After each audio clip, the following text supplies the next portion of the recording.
রাজ্যের 6 কেন্দ্রে উপনির্বাচন হতে চলেছে। এই উপনির্বাচনে কিন্তু প্রত্যেকটি কেন্দ্রেই তৃণমূল কংগ্রেস এগিয়ে বিশেষজ্ঞদের মতে। বিস্তারিত আলোচনা করছি কোন কোন কেন্দ্রে রাজ্যের উপনির্বাচন হতে চলেছে এবং কোন কোন কেন্দ্রে তৃণমূল কংগ্রেস এগিয়ে থাকবে বলে মনে করছে বিশেষজ্ঞদের একাংশ।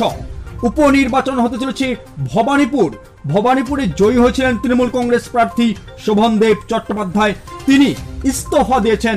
এখান থেকে প্রার্থী হচ্ছেন রাজ্যের মুখ্যমন্ত্রী মমতা বন্দ্যোপাধ্যায়। তিনি জয়ী হবেন এবং তিনি এগিয়ে থাকবেন, বিপুল ভোটে জয়ী হবেন মনে করছে বিশেষজ্ঞরা। খড়দায় তৃণমূল প্রার্থী জয়ী হয়েছিলেন কাজল সিনহা, কিন্তু তিনি অকালভাবে করোনায় আক্রান্ত হয়ে মৃত্যুবরণ করেছেন। এখানে কিন্তু তিনি জয় হয়েছিলেন। এখানেও বিশেষজ্ঞরা মনে করছে এখানকার খড়দার উপনির্বাচনে জয়ী হবেন তৃণমূল কংগ্রেস প্রার্থী, অর্থাৎ এখানেও তৃণমূল এগিয়ে রয়েছে। দিনহাটায় জয়ী হয়েছিলেন বিজেপি প্রার্থী নিশীথ প্রামাণিক। তিনি কিন্তু বিধায়ক পদ ত্যাগ করেছেন, কারণ তিনি সাংসদ পদ ধরে রাখার জন্য বিধায়ক পদ ত্যাগ করলেন। এই দিনহাটাও কিন্তু উপনির্বাচন হতে চলেছে। এই নির্বাচনে তৃণমূল কংগ্রেস এগিয়ে থাকবে বলে মনে করছে বিশেষজ্ঞরা। কারণ হিসেবে বিশেষজ্ঞরা উল্লেখ করছে যে তৃণমূলের ঝড়ে অবশ্য এখানে বিজেপির পদ্মফুল ফুটতে পারবে না, এমনটাই মনে করছে বিশেষজ্ঞদের একাংশ। শান্তিপুরও ঠিক একই রকম ভাবে বিজেপির টিকিটে জয়ী হয়েছিলেন জগন্নাথ সরকার। তিনিও একজন সাংসদ, তিনিও কিন্তু বিধায়ক পদ ইস্তফা দিয়েছেন এবং সাংসদ পদ ধরে রাখার জন্য ইস্তফা দেওয়ার ফলেই এখানেও কিন্তু একই রকম ভাবে উপনির্বাচন। এই উপনির্বাচনে এই কেন্দ্রেও তৃণমূল কংগ্রেস এগিয়ে থাকবে বলে মনে করছে বিশেষজ্ঞরা। মুর্শিদাবাদ জেলার 2 কেন্দ্রে উপনির্বাচন হতে চলেছে, শমশেরগঞ্জ এবং জঙ্গিপুর।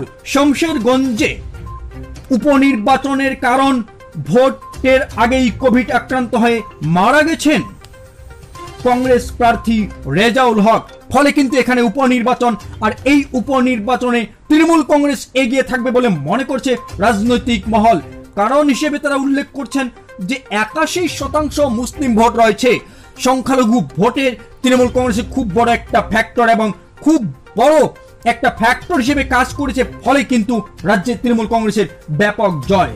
তারপরে জঙ্গিপুর আরএসপি প্রার্থী প্রদীপ নন্দী, তিনি কোভিড আক্রান্ত হয়ে ভোটের আগেই মারা গেছেন।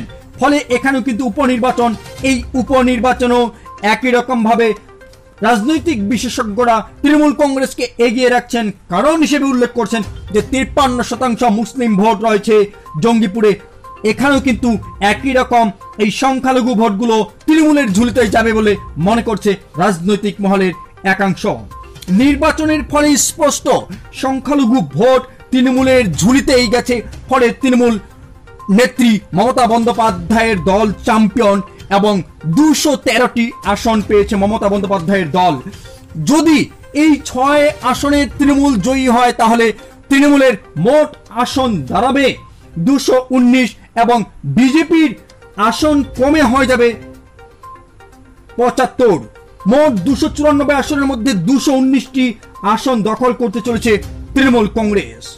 অবশ্য এই 6টি কেন্দ্রে কবে উপনির্বাচন হবে এখনো কিন্তু ঠিক করা হয়নি রাজ্য এবং নির্বাচন কমিশনের পক্ষ থেকেও। তো ধন্যবাদ। এই কেন্দ্রগুলিতে কে এগিয়ে থাকবে আমরা সংক্ষিপ্ত ধারণা দিলাম বিশেষজ্ঞদের মত অনুসারে। অবশ্য আপনারা কমেন্টে লিখতে একদমই ভুলবেন না।